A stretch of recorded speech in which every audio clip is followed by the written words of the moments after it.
So bali yung gabi, tinamaan natin siya. So dito siya tumilapon.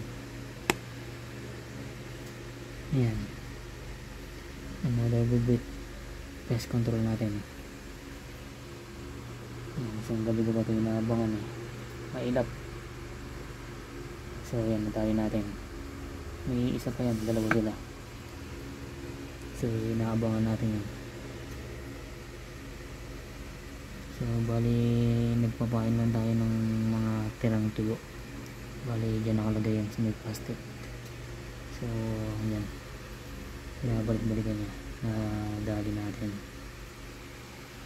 So kung ano, yan, dadampunin natin mamaya yan. At tatanggalin ko lang itong mga harang dito dahil hindi tayo makapasok. So gamit pa rin natin si WG 703 airsoft revolver. Yan, ayan siya.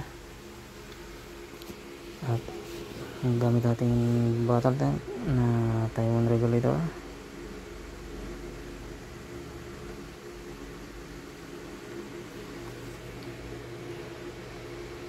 1.8 PSI output.